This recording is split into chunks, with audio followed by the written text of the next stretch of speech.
Right. ఇక details చూస్తే అమెరికాలో దారుణ హత్యకు గురైన హైదరాబాద్ యువతి నిఖిత ఉదాంతం విషాదాన్ని నింపుతోంది. తన కుమార్తె మరణంపై ఆమె తండ్రి ఆనంద్ మీడియాతో మాట్లాడుతూ భావోద్వేగానికి లోనయ్యారు. నిఖితకు నిందితుడు అర్జున్ శర్మకు మధ్య ఎలాంటి సంబంధం లేదని, కేవలం స్నేహితులు మాత్రమేనని స్పష్టం చేశారు. డబ్బుల విషయంలో జరిగిన గొడవ కారణంగానే అర్జున్ తన కుమార్తెను చంపేశాడని ఆరోపించారు. నిందితుడు హత్య చేసి ఇండియాకు పారిపోయి వచ్చాడని ఆవేదన వ్యక్తం చేసిన ఆయన, నిఖిత మృతదేహాన్ని స్వదేశానికి తీసుకొచ్చేలా కేంద్ర రాష్ట్ర ప్రభుత్వాలు చొరవ చూపాలని కన్నీరు మున్నీరుగా విలపించారు.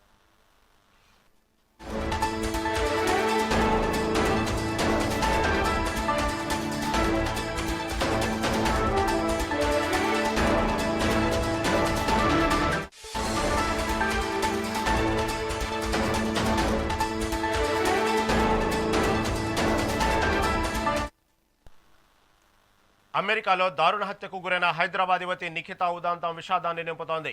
తన కుమార్తె మరణంపై ఆమె తండ్రి ఆనంద్ మీడియాతో మాట్లాడుతూ భావోద్వేగానికి లోనయ్యారు. నిఖితకు నిందితుడు అర్జున్ శర్మకు మధ్య ఎలాంటి సంబంధం లేదని, కేవలం స్నేహితులు మాత్రమేనని స్పష్టం చేశారు. డబ్బుల విషయంలో జరిగిన గొడవ కారణంగానే అర్జున్ తన కుమార్తెను చంపేశాడని ఆరోపించారు. నిందితుడు హత్య చేసి ఇండియాకు పారిపోయి వచ్చాడని ఆవేదన వ్యక్తం చేసిన ఆయన, నిఖిత మృతదేహాన్ని స్వదేశానికి తీసుకొచ్చేలా కేంద్ర రాష్ట్ర ప్రభుత్వాలు చొరవ చూపాలని కన్నీరు మున్నీరుగా విలపించారు.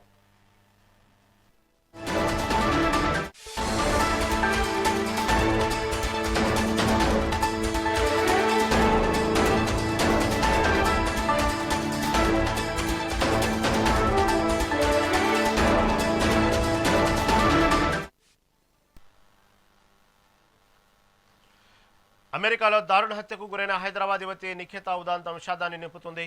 నిమిషం మరింత సమాచారం మా రిపోర్టర్ హారిక అందిస్తారు. హారిక, చెప్పండి. ఏదైతే అమెరికాలో దారుణ హత్యకు గురైనటువంటి నిఖిత సంబంధించిన విషయం చూస్తే టోటల్గా ఏదో సంబంధించిన ఆర్థిక లావాదేవీల విషయంలో మాత్రమే హత్య జరిగింది అంటూ తండ్రి చెప్తా ఉన్నారు. దీనికి అనేక రకాలైనటువంటి విషయాలు బయటకు వస్తున్నాయి. దీనికి తాజా అప్డేట్ ఏంటి? రైట్. ఫ్రెండ్ అని నమ్మి డబ్బులు ఇచ్చిన కారణంగా ఇప్పుడు యువతి విదేశాల్లో ప్రాణాలు కోల్పోయిందనే చెప్పుకోవాలి. రహీం, అమెరికాలో ఇప్పుడు ప్రస్తుతం ఈ గోడిశాల నిఖిత హత్య కేసులో బిగ్ ట్విస్ట్ అండ్ చోటు చేసుకుందని చెప్పుకోవాలి. ఉన్నత చదువుల కోసం అమెరికాకు వెళ్లి నిఖిత దారుణ హత్యకు గురయ్యారు.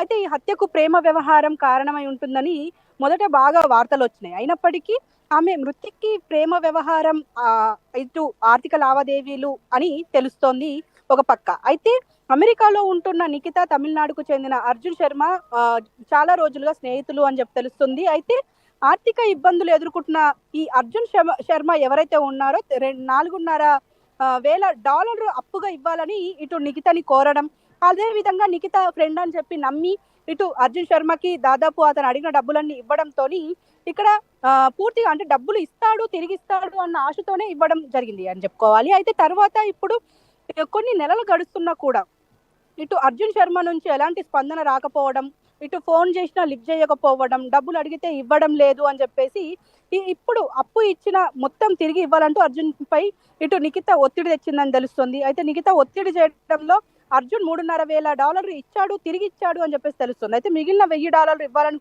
కోరింది.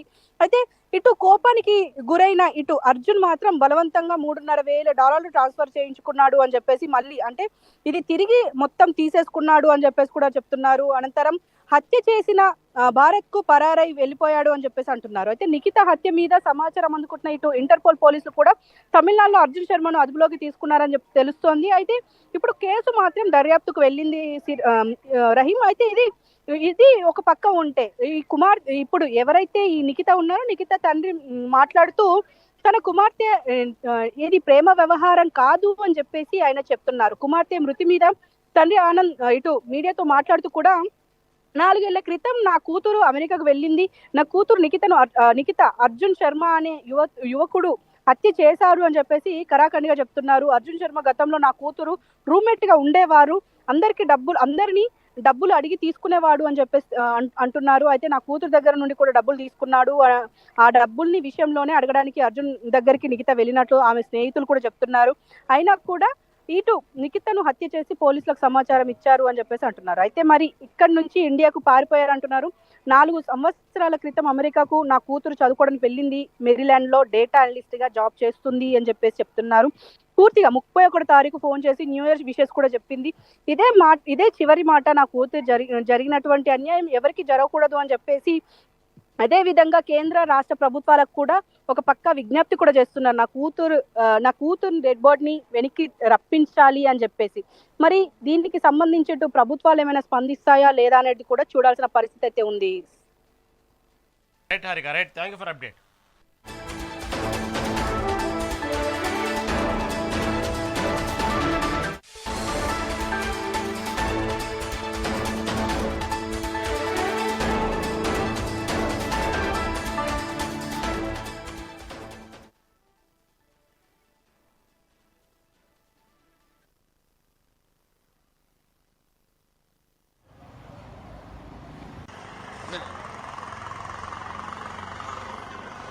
ఫోటో ఉంది సరే పాయింట్స్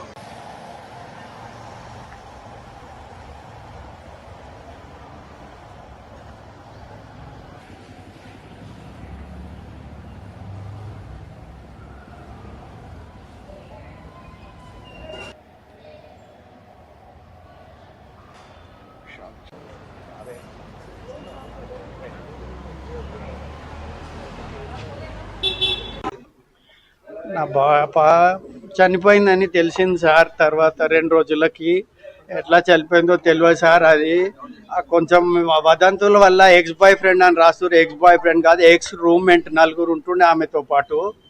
నా పాప బాడీ తొందర ఇప్పించాలని కేంద్ర ప్రభుత్వాన్ని, సెంట్రల్ స్టేట్ గవర్నమెంట్ని అడుగుతున్నా. మోడీ గారిని, ఇక్కడ రేవంత్ రెడ్డి గారు, కిషన్ రెడ్డి, పద్మారావు గారిని కోరుతున్నా. ఇంకొకసారి ఏ అమ్మాయికి అట్లా అడగొద్దు. మేము మస్తు కలలు గంటాం పిల్లల గురించి. ఆడపిల్లలు అనేసి గవర్నమెంట్ సెంట్రల్ అంటారు, ఆడపిల్లలకు న్యాయాలు జరగాలని కోరుకుంటున్నాం సార్. 4 years అయింది. ఫస్ట్ ఇయర్ వచ్చింది, ఇప్పుడు రాలేదు. కొంచెం మేము బాధలు ఉన్నాం. తప్పుడు నిర్ధారణలు చేయకుండా నా పాప బాడీ అలా మేము ప్రభుత్వం ఆదుకోవాలని కోరుకుంటున్నాం. కిషన్ రెడ్డి గారిని కలిశాను, రామచందర్ గారిని కలిశాను, పద్మారావు గారిని కలిశాను. అక్కడికి ప్రభుత్వం కాడపోయి ఈ సెక్రటరియట్లో అప్లికేషన్ ఇచ్చిన బాడీ రావాలని కొంచెం న్యాయం జరగాలి, తొందర చేయండి సార్.